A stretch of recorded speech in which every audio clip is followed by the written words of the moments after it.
Good evening, ladies and gentlemen, and welcome back to our True Crime series. Tonight, we delve into a chilling and heartbreaking tale that has haunted a small community for decades. This is the story of the enigmatic disappearance and tragic murder of Lori Hill.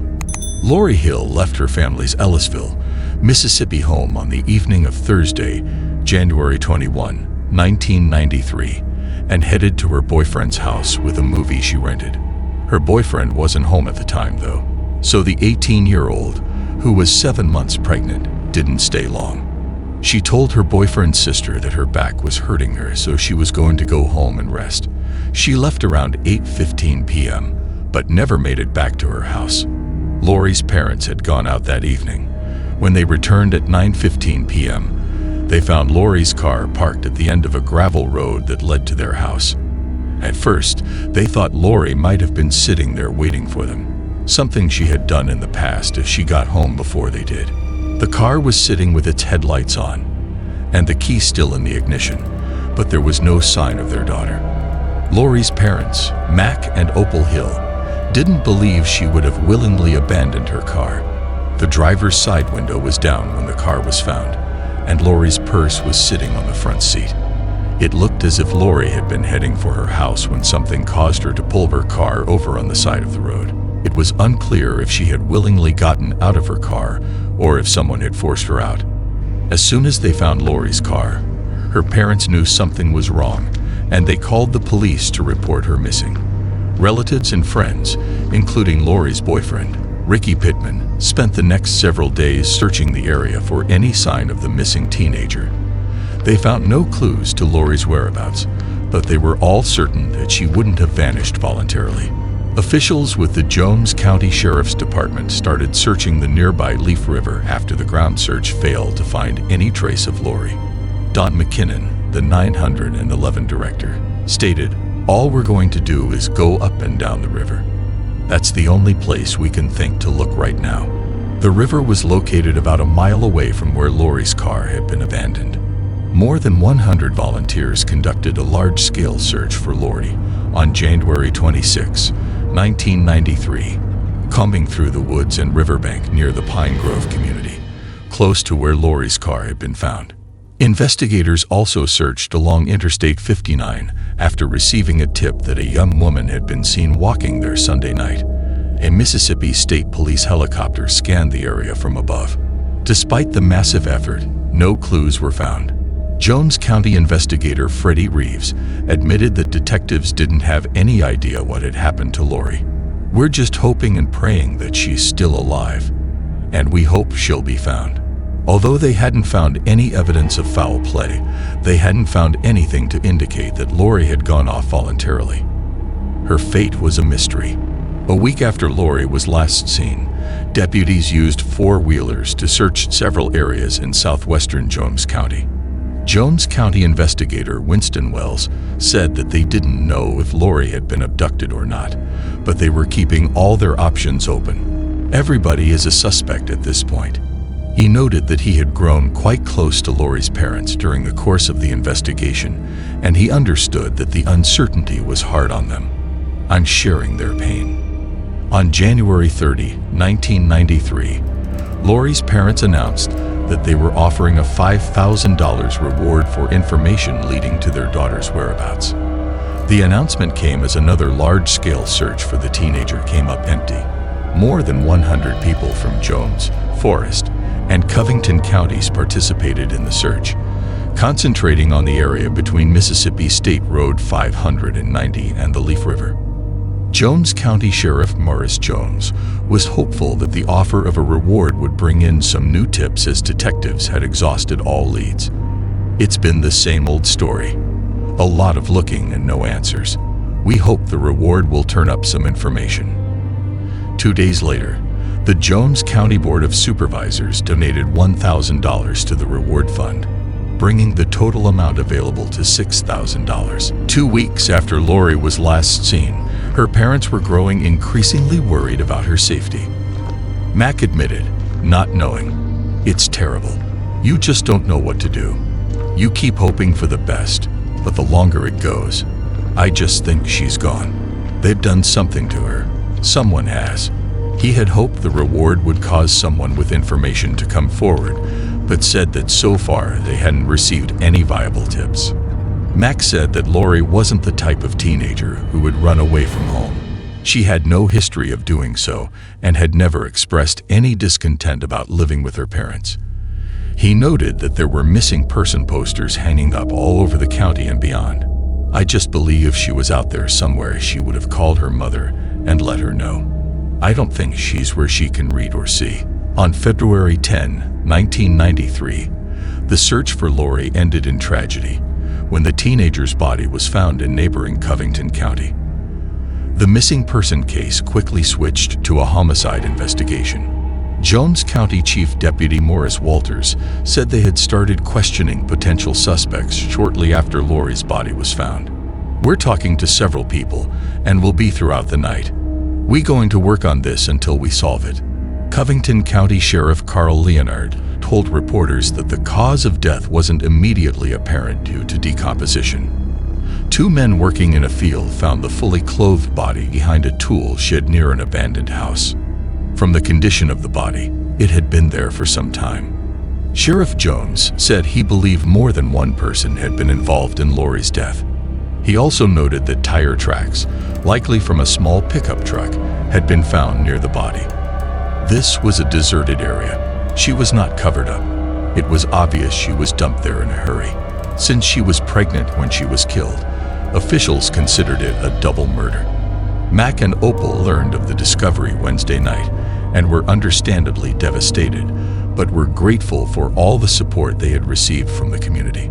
Mac stated, "We thank everybody, and we just hope they keep praying that justice will be done." Jones County Coroner Joyce Parrott determined that Lori had been strangled to death, and she believed that the teenager had most likely known her killer. "I do hope we catch whoever did this. They deserve to be punished. If he had stood in that room where the autopsy was being done, he probably would have lost his mind. To know that he had done that to a beautiful human being and a beautiful baby." Chief Deputy Walters said detectives were in the process of questioning several people, and they plan to administer polygraph examinations to some. "We've talked to women and men. Anybody who knows her is a suspect." Detectives admitted that the length of time that passed between the murder and when Lori's body was found made the case difficult. Jones County Detective Freddie Reeves noted, "From the point where her car was left to where her body was found was 25 miles. You've got more than one crime scene." She had been missing for 2 weeks. A lot of the evidence was gone. The murder shocked the close-knit Pine Grove community, and they were uneasy about the fact that the killer was still on the loose. People were taking extra security precautions when they went out at night and were careful to lock their doors and windows. Missy McGraw, who had used Lori as a babysitter for her 2 daughters, admitted, "It was a sad thing to have to tell your 8-year-old that the world's not a nice place." A month after Lori's body was found, officials said they had recently received a tip that Lori's killer might not have been a local. Although they didn't release the suspect's name, they believed he had been in Jones County at the time of the murder. Chief Deputy Walters stated, "There are certain things that indicate that he could in fact be a viable suspect. We're treating him as a good one." After careful investigation, however, they said there was no evidence linking him to the crime. On March 29, 1993, investigators exhumed Lori's body to collect hair samples to compare with hair the crime lab found on her clothing. Detectives were hopeful that this evidence might help them confirm the identity of Lori's killer. Weeks went by without any progress on the case, and Opal feared that her daughter's killer would strike again if not caught. Hoping to bring in some more tips, on May 24, 1993, Lori's parents announced that the reward for information leading to the arrest of the killer was being increased to $20,000. Detectives admitted that they had no new leads in the case and were optimistic that the increased reward might finally bring someone with knowledge of the case forward. By June 1993, life seemed to be getting back to normal for most residents of the Pine Grove community. Lori's best friend, Julie Harless, worried that people seemed to have forgotten that Lori's killer was still out there somewhere. It makes me sick because that person's not paying for it. They're just out there knowing they killed her and her baby. They're just living their life, and it's not bothering them. On June 12, 1993, detectives went public with the fact that a ring Lori was wearing had not been found with her body. They believed that finding the missing ring could lead to her killer. The ring was a 1/3 carat diamond solitaire with 6 white gold prongs anchoring it to a yellow gold band. Lori had very small fingers, so it was likely the ring would have needed to be resized before anyone else could wear it. Including Lori's case, there were a total of 12 murders in Jones County between 1991 and 1993. Lori's was the only one that remained unsolved, and detectives admitted that they were frustrated by their inability to link anyone to the crime. They continued to appeal to the public for help, certain that someone in the area had the information they needed to solve the crime.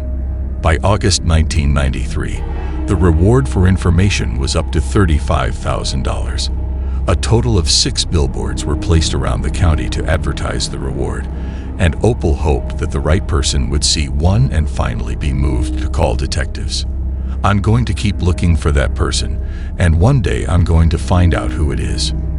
The first anniversary of Lori's murder came and went without any movement on the case. Opal longed for news that the killer had been caught. "Sometimes I hate that person so bad I can't stand it. They took her and threw her away like garbage. I can't forgive them. It kills me to think that person is walking around and smiling and my daughter is lying dead." In February 1995, detectives announced that they had recovered Lori's diamond ring, though it was unclear if it was turned into them or if it had been found through investigation.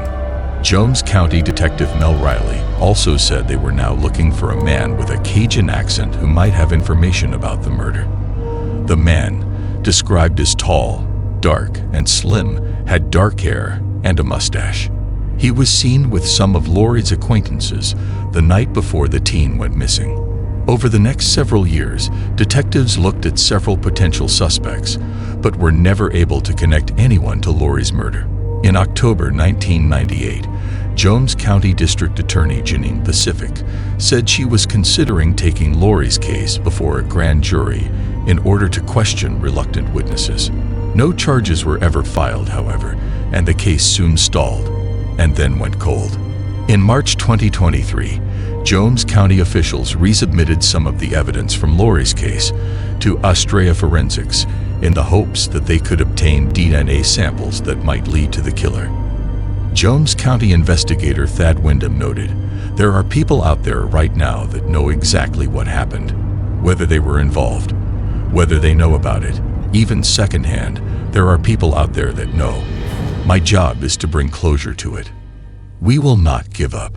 Lori and her unborn child deserve justice. We implore anyone with knowledge of this heinous crime to come forward." As we delve into the chilling details of this unsolved murder, we must remember that the key to unraveling this mystery lies within the hearts of those who know the truth. Together, let us bring justice to Lori Hill and her unborn child.